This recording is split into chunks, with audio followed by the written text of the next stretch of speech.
जैसे कि हम कल अलजेब्रा स्टार्ट किए थे 6, 7, 8 क्लास का। आज कल भी डिफिनेशन लिखाए थे, आज भी डिफिनेशन लिखाएंगे, कुछ परिभाषा वगैरह। कल से इसका मैथ वगैरह चैप्टर चालू करेंगे, स्टार्ट करेंगे बनाने के लिए। जैसे देखा जाए कि व्यंजक दिया हुआ है 2x² माइनस 5xy, इसका गुणनखंड हमको ये करना, और एक पद ये हो गया 2x² माइनस 5xy, क्या ये दूसरा पद हो गया। तो यहाँ पे देखा जाए कि 2x² का हम लोग क्या करेंगे, गुणनखंड निकालेंगे। यहाँ पे 2 का 2 है ना, x का यहाँ पे क्या लिखेंगे x, है ना, फिर यहाँ पे x, इस तरह से ये हो गया, फैक्टर हो गया इसका, है ना।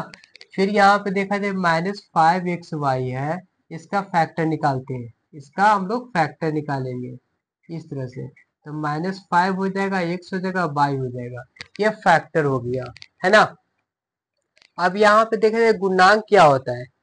तो बीजीय व्यंजक के किसी पद में उपस्थित कोई गुणनखंड उस पद के चिन्ह के साथ उस पद के शेष गुणनखंडों के गुणनफल का गुणांक कहलाता है। क्या कहलाता है? गुणांक कहलाता है। बीजीय व्यंजक के किसी पद में उपस्थित कोई गुणनखंड उस पद के चिन्ह के साथ उस पद के शेष गुणनखंड के गुणनफल का गुणांक कहलाता है। जैसे देखा जाए -7xy में आपसे हम पूछे कि एक्स वाई का गुणांक बताओ।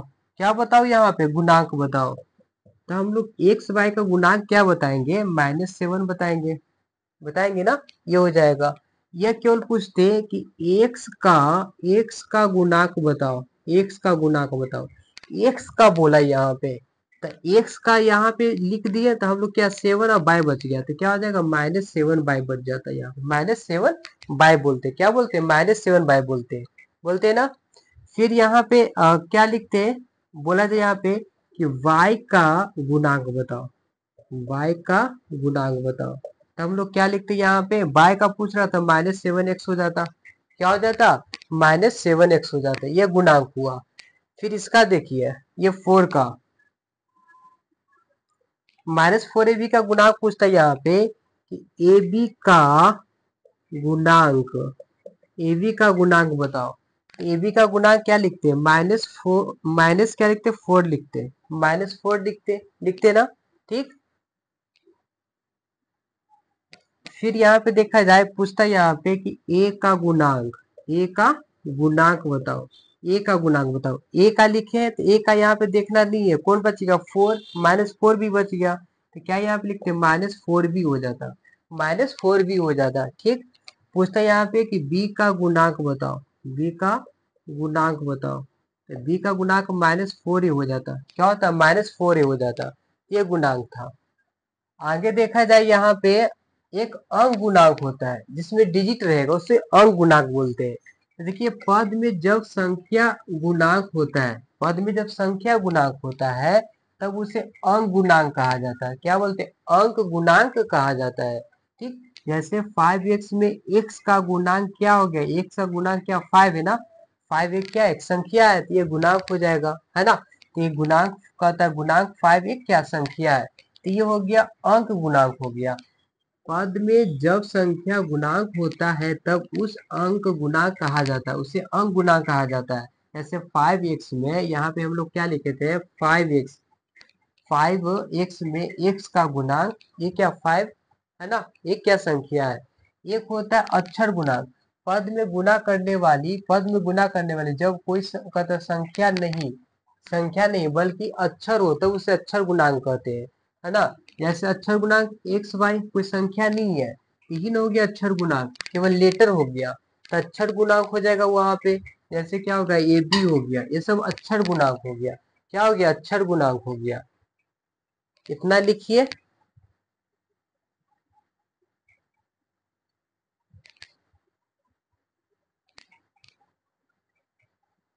सजातीय या समान पद देखेंगे, लाइक टर्म, है ना।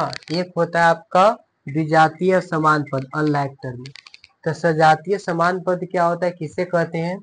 तो देखा जाए, जिन पदों में अक्षर गुणनखंड समान होते हैं, अक्षर लेटर होगा, समान होगा, उन्हें सजातीय पद या समान पद कहा जाता है ना। जैसे देखा जाए एक्स वाई, है ना, यहाँ पे क्या 3xy, इसमें भी xy, इसमें भी xy, माइनस क्या 5xy। तो ये देखना है पीछे वाला xy इसमें भी, xy इसमें भी, xy इसमें भी। तो क्या हो जाएगा, सजातीय समान पद हो जाएगा। लेटर से कोई लेना देना नहीं, चिन्ह से कोई लेना देना नहीं है, हमको ये वाला है ना एल्जेब्राइक टर्म देखना है, xy लेटर देखना है यहाँ पे, बस ये है ना। अब देख जैसे क्या है, अब 5x² बाई, तो इसमें भी x² by x² by x² by, है ना। यहाँ पे तो प्रत्येक का अक्षर क्या है, गुणांक x² बाई है। ये क्या हो जाएगा, सजातीय समान पद हो जाएगा। क्या होगा, सजातीय समान पद हो जाएगा। अब विजातीय और समान पद देखते हैं, अनलैक्टन, जिन पदों में अक्षर गुणनखंड समान नहीं होता है, अक्षर गुणनखंड समान नहीं होगा, लेटर समान नहीं होगा, वो विजातीय पद कहलाएंगे। क्या कहलाएंगे, विजातीय पद कहलाएंगे। जैसे 2x, यहाँ पे देखिए x हो गया, -3xy, तो ये वाला देखिए यहाँ पे x था, xy हो गया, अलग हुआ ना, x/2, ये अलग अलग हो जाएंगे, वो विजातीय पद कहलाएंगे। क्या कहलाएंगे, विजातीय पद कहलाएंगे। नोट डाउन कीजिए, आगे और बताते हैं।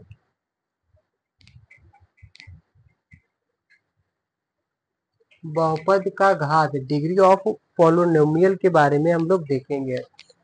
देखिए यहाँ पे क्या होता है, डिग्री ऑफ पॉलिनोमियल। तो बहुपद के एक गिनतीय व्यंजक है जिसमें एक से अधिक पद होते हैं। इस सब के बारे में हम लोग पढ़ चुके हैं। बहुपद के प्रत्येक पद में चर या चरों का घात एक पूर्ण संख्या होना चाहिए, होल नंबर होना चाहिए। होल नंबर के बारे में पढ़े हुए कि हाँ, 0 से स्टार्ट होती है ना, 0 1 2 3 4 ऐसे डॉट डॉट, है ना। ये सिर्फ पावर में ये सब होना चाहिए, तब वो क्या होगा आपका, ये क्या होगा, बहुपद का घात होगा।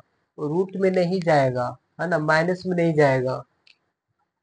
अब यहाँ पे देखा जाए कि किसी अशून्य बहुपद में चर का अधिकतम घात बहुपद का घात कहलाता है। क्या कहलाता है, बहुपद का घात कहलाता है। किसी अशून्य बहुपद में चर का अधिकतम जो घात होगा बहुपद का घात कहलाते हैं। यदि किसी बहुपद में एक से अधिक चर उपस्थित हो, एक से अधिक चर उपस्थित हो, जैसे मान लिया जाए कि x² बाई है, एक से अधिक चर उपस्थित है ना, इसका हम लोग कैसे पावर देखेंगे, यहाँ पे भी 1, यहाँ 2, तो ये पावर 3 ऐसे देखेंगे, ये बोल रहा है। ठीक, यदि किसी बहुपद में एक से अधिक चर उपस्थित हो तो विभिन्न पदों में चरों की घात के योगफल से उस बहुपद का घात निर्धारण होता है। जैसे अभी किए ना वहां पे, तब वो निर्धारण होगा। जैसे दी 5x³ प्लस 2x-3 का अधिकतम घात देखेंगे, यहाँ पावर 1 है। यहाँ देखिए, यहाँ पे चर का पावर देखना 3 है, अधिकतम घात 3 ना होगा, तो पावर क्या बोलेंगे, 3 बोलेंगे।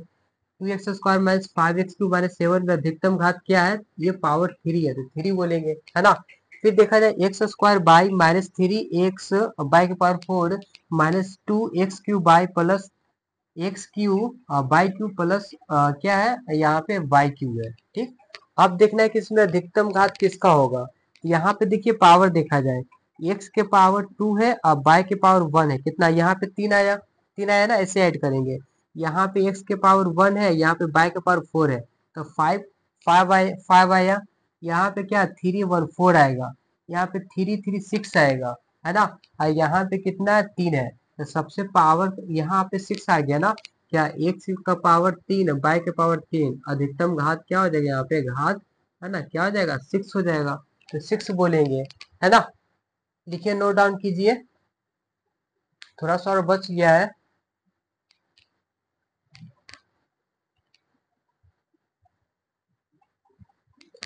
बहुपद का वर्गीकरण इसके घात के आधार पे करेंगे, ठीक है ना। यहाँ पे देखा जाए एक घाती बहुपद, एक घाती बहुपद लीनियर पॉलिनोमियल, एक घात वाला बहुपद एक घाती बहुपद कहलाता है, जिसका पावर यहाँ पे एक रहेगा, वो एक घाती कला क्या बहुपद कहलाएगा। यहाँ पर 2x-3 इसका पावर 1 है ना, ये घाती बहुपद कहलाएगा। क्या कहलाएगा, एक घाती बहुपद कहलाएगा।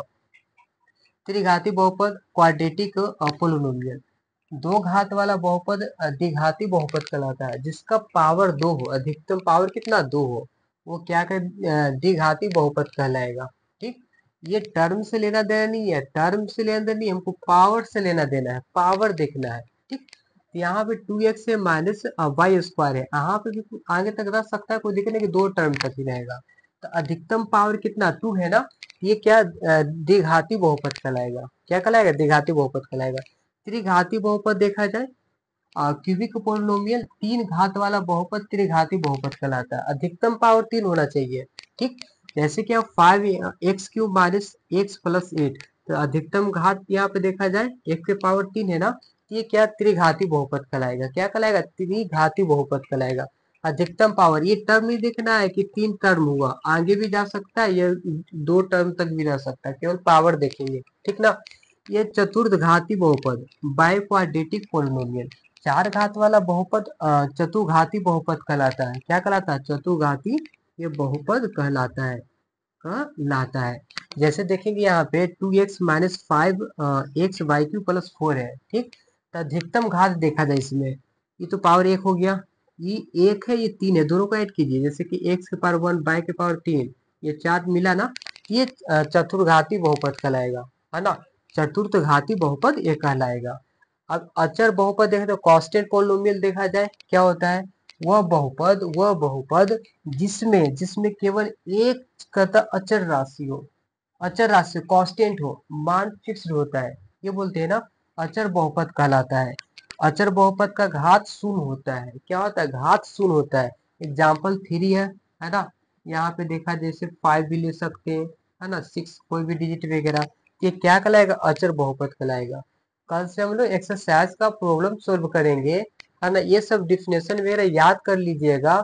ये 6 क्लास का, 7th क्लास का, 8 क्लास का, तीनों क्लास का ये है।